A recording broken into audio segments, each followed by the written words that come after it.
রোজ রোজ একই রকমের ডিমের রেসিপি না বানিয়ে এভাবে একবার বানিয়ে খেয়ে দেখুন। এতটাই যে টেস্টি হয়, না বানিয়ে খেলে বিশ্বাস করতে পারবেন না। নমস্কার বন্ধুরা, সুবর্ণা দাস অফিসিয়াল চ্যানেলে সবাইকে স্বাগতম। আজকে আবার চলে এসেছি নতুন একটা রেসিপির সাথে। আজকের রেসিপিটা হলো ডিম আলু দিয়ে রেসিপি বানাবো। এই রেসিপিটা কিভাবে আমি বানাবো তা দেখতে হলে পাশে থাকুন। এই রেসিপিটা বানানোর জন্য আমি এখানে 3 থেকে 4টা আলু কুচি করে কেটে ধুয়ে পরিষ্কার করে জল ঝরিয়ে নিয়েছি। আর এখানে আমি 3টা ডিম নিয়েছি। ডিমের মধ্যে দিয়ে দিচ্ছি আমি স্বাদ মতো লবণ আর বড় সাইজের 2টো পেঁয়াজ কুচি দিয়ে দিলাম। আর দিয়ে দিলাম 3টা কাঁচামরিচ কুচি। এবার এখানে আমি দিয়ে দিচ্ছি প্রথমে 2 মুঠো বেসন দিয়ে দিলাম। বেসন আমি একসাথে দিইনি বেশি করে, যদি আরও লাগে পরে আমি আবারও দিয়ে দেব। এবার আমি ডিম বেসন সব কিছু একসাথে মাখিয়ে নিচ্ছি। এখানে আমি কোনো জল ব্যবহার করব না, বেসন আর ডিম ভালো করে মাখিয়ে নেব। দেখতে পাচ্ছেন বন্ধুরা, এখানে আমার বেসন আরও লাগবে, তাই আমি আরও 1 মুঠো বেসন দিয়ে দিলাম। আবারও আমি ভালো করে মাখিয়ে নিচ্ছি। হাত দিয়ে একদম ভালো করে মাখিয়ে নিতে হবে, তাহলে আপনাদের ডিমের এই রেসিপিটা খুবই ভালো হবে। আমার ডিম মাখিয়ে নেওয়া হয়ে গেল ডিম দিয়ে। দেখুন, এবার চুলোতে একটা প্যান বসিয়ে দিলাম। প্যান ভালো করে গরম করে নিয়েছি। এবার এখানে দিয়ে দিচ্ছি আমি তেল। তেল ভালো করে গরম করে নিতে হবে। তেল ভালো করে গরম করে নিয়েছি। এবার আমি তেলের মধ্যে দিয়ে দিচ্ছি বেসন ডিম মাখিয়ে রাখা, একদম বড়া আকারে দিয়ে দিচ্ছি। আমি এরকম করে দিচ্ছি, আপনারা ইচ্ছে করলে আরও বড় করেও দিতে পারেন, আরও ছোট করেও দিতে পারেন। আমি আমার সাইজ মতো ডিমের বড়াগুলো দিয়ে দিচ্ছি। আমি সবগুলো একই সাইজ করে দিয়ে দিলাম প্যানের মধ্যে। এবার এক পাশ হওয়ার জন্য অপেক্ষা করতে হবে। এক পাশ আমার হয়ে গেল, আমি এবার উল্টিয়ে দিচ্ছি। দেখুন কতটা সুন্দর দেখাচ্ছে। এভাবে আমি সব বড়াগুলো উল্টিয়ে দেব। একদম বাদামি কালার করে আমি সব বড়াগুলো ভেজে নেব। এখনও যারা একটা লাইক দিতে ভুলে গিয়েছেন, অবশ্যই একটা লাইক দিয়ে পাশে থাকুন। ডিমের বড়াগুলো আমি উল্টিয়ে দিয়েছি। এবার অপর পাশ হয়ে গিয়েছে, আবারও আমি উল্টিয়ে দিচ্ছি। আমার এই রেসিপিটা যদি আপনাদের ভালো লেগে থাকে, অবশ্যই লাইক কমেন্ট শেয়ার করে দেবেন। আর নতুন কোনো বন্ধু যদি আমার এই রেসিপিটা দেখে থাকেন, অবশ্যই আমার চ্যানেলটাকে সাবস্ক্রাইব করে দেবেন এবং নোটিফিকেশান অন করে রাখবেন। যখনই আমি নিত্য নতুন ভিডিও ছাড়ব, প্রথমে আপনাদের কাছে পৌঁছে যাবে। ডিমের বড়াগুলো আমার ভেজে নেওয়া হয়ে গেল। দেখুন একদম বাদামি কালার করে আমি ভেজে নিয়েছি। এবার একটা পাত্রের মধ্যে সব বড়াগুলো আমি তুলে নিচ্ছি। এবার বাকি বড়াগুলো আমি তেলের মধ্যে দিয়ে দিচ্ছি। একইভাবে আমি এই বড়াগুলো দিয়ে দেব তেলের মধ্যে।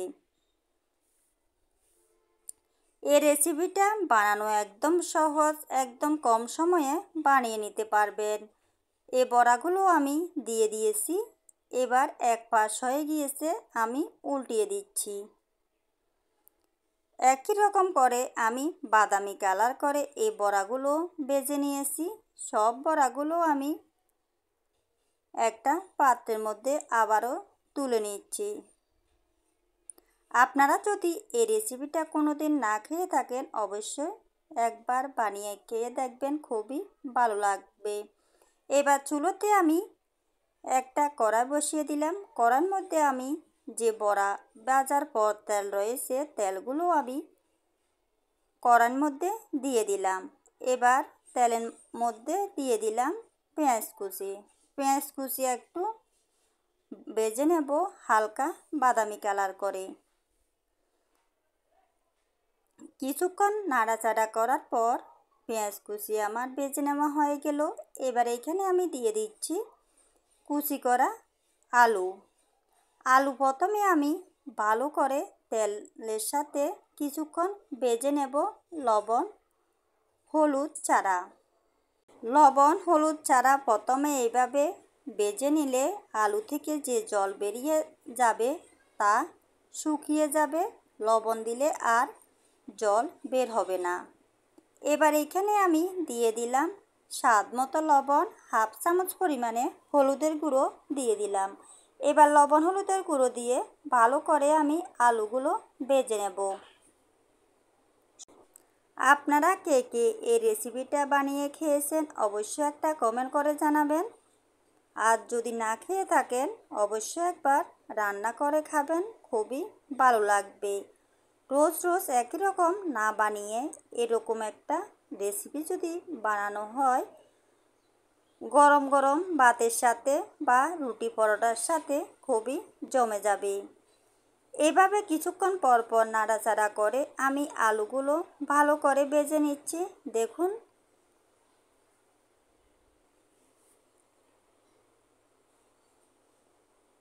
এর রেসিপিটা বানানো একদম সহজ, একদম কম সময়ে বানিয়ে নিতে পারবেন। এভাবে এই ডিমের রেসিপিটা বানালে খেতে হয় খুবই দুর্দান্ত। একদম আলু হাফ সিদ্ধ হয়ে গিয়েছে দেখুন এভাবে ভেজে নেওয়ার পর।